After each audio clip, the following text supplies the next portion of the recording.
keeps us healthy and happy as we go through life. If you were going to invest now in your future best self, where would you put your time and your energy? There was a recent survey of millennials asking them what their most important life goals were. And over 80% said that a major life goal for them was to get rich. And another 50% of those same young adults said that another major life goal was to become famous. And we're constantly told to lean into work, to push harder and achieve more. We're given the impression that these are the things that we need to go after in order to have a good life. Pictures of entire lives, of the choices that people make and how those choices work out for them, those pictures are almost impossible to get. Most of what we know about human life, we know from asking people to remember the past. And as we know, hindsight is anything but 20/20. We forget vast amounts of what happens to us in life, and sometimes memory is downright creative. But what if we could watch entire lives as they unfold through time? What if we could study people from the time that they were teenagers all the way into old age to see what really keeps people happy and healthy? We did that. The Harvard study of adult development may be the longest study of adult life that's ever been done. For 75 years, we've tracked the lives of 724 men. Year after year, asking about their work, their home lives, their health, and of course asking all along the way without knowing how their life stories were going to turn out. Studies like this are exceedingly rare. Almost all projects of this kind fall apart within a decade because too many people drop out of the study, or funding for the research dries up, or the researchers get distracted, or they die, and nobody moves the ball further down the field. But through a combination of luck and the persistence of several generations of researchers, this study has survived. About 60 of our original 724 men are still alive, still participating in the study, most of them in their 90s. And we are now beginning to study the more than 2,000 children of these men. And I'm the fourth director of the study. Since 1938, we've tracked the lives of two groups of men. The first group started in the study when they were sophomores at Harvard College. They all finished college during World War II, and then most went off to serve in the war. And the second group that we've followed was a group of boys from Boston's poorest neighborhoods. Boys who were chosen for the study specifically because they were from some of the most troubled and disadvantaged families in the Boston of the 1930s. Most lived in tenements, many without hot and cold running water. When they entered the study, all of these teenagers were interviewed, they were given medical exams. We went to their homes and we interviewed their parents. And then these teenagers grew up into adults who entered all walks of life. They became factory workers and lawyers and bricklayers and doctors, one president of the United States. Some developed alcoholism, a few developed schizophrenia. Some climbed the social ladder from the bottom all the way to the very top, and some made that journey in the opposite direction. The founders of this study would never in their wildest dreams have imagined that I would be standing here today, 75 years later, telling you that the study still continues. Every 2 years, our patient and dedicated research staff calls up our men and asks them if we can send them yet one more set of questions about their lives. Many of the inner city Boston men ask us, "Why do you keep wanting to study me? My life just isn't that interesting."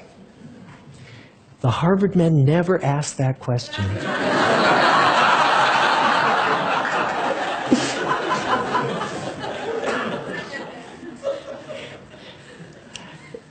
get the clearest picture of these lives, we don't just send them questionnaires. We interview them in their living rooms. We get their medical records from their doctors. We draw their blood. We scan their brains. We talk to their children. We videotape them talking with their wives about their deepest concerns. And when, about a decade ago, we finally asked the wives if they would join us as members of the study, many of the women said, "You know, it's about time." So what have we learned? What are the lessons that come from the tens of thousands of pages of information that we've generated on these lives? Well, the lessons aren't about wealth or fame or working harder and harder. The clearest message that we get from this 75-year study is this: good relationships keep us happier and healthier, period. We've learned 3 big lessons about relationships. The first is that social connections are really good for us and that loneliness kills. It turns out that people who are more socially connected to family, to friends, to community are happier, they're physically healthier, and they live longer than people who are less well connected. And the experience of loneliness turns out to be toxic. People who are more isolated than they want to be from others find that they are less happy, their health declines earlier in midlife, their brain functioning declines sooner, and they live shorter lives than people who are not lonely. And the sad fact is that at any given time, more than 1 in 5 Americans will report that they're lonely. And we know that you can be lonely in a crowd and you can be lonely in a marriage. So the second big lesson that we learned is that it's not just the number of friends you have, and it's not whether or not you're in a committed relationship, but it's the quality of your close relationships that matters. It turns out that living in the midst of conflict is really bad for our health. High conflict marriages, for example, without much affection, turn out to be very bad for our health, perhaps worse than getting divorced. And living in the midst of good, warm relationships is protective. Once we had followed our men all the way into their 80s, we wanted to look back at them at midlife and to see if we could predict who was going to grow into a happy, healthy octogenarian and who wasn't. And when we gathered together everything we knew about them at age 50, it wasn't their middle-aged cholesterol levels that predicted how they were going to grow old. It was how satisfied they were in their relationships. The people who were the most satisfied in their relationships at age 50 were the healthiest at age 80. And good, close relationships seem to buffer us from some of the slings and arrows of getting old. Our most happily partnered men and women reported in their 80s that on the days when they had more physical pain, their moods stayed just as happy.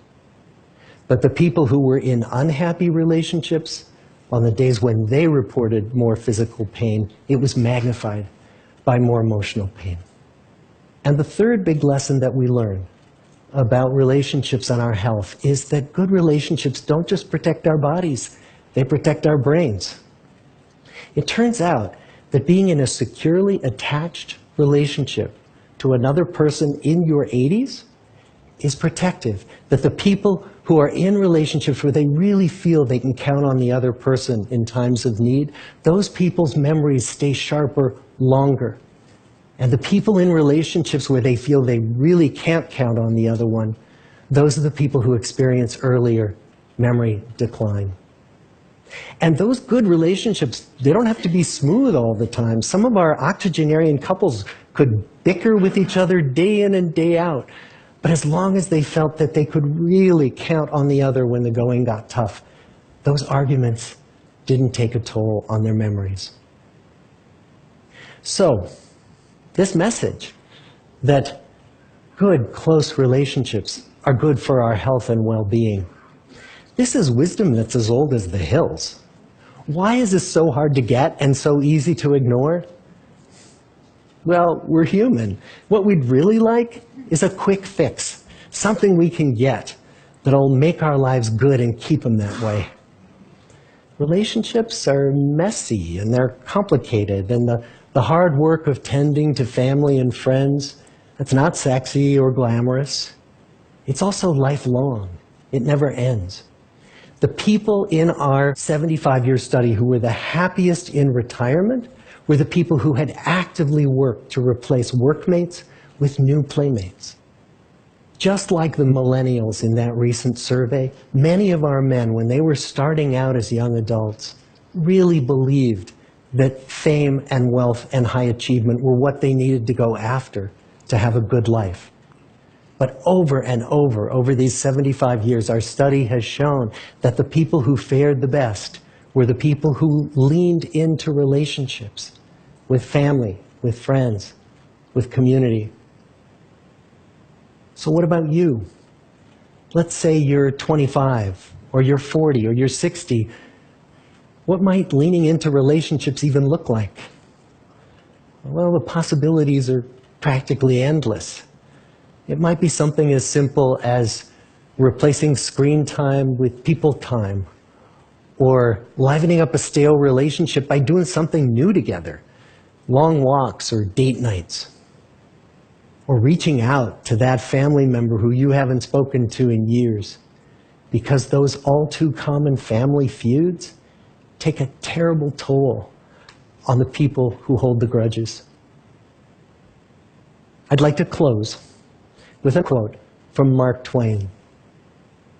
More than a century ago, he was looking back on his life, and he wrote this: "There isn't time, so brief is life, for bickerings, apologies, heartburnings, callings to account.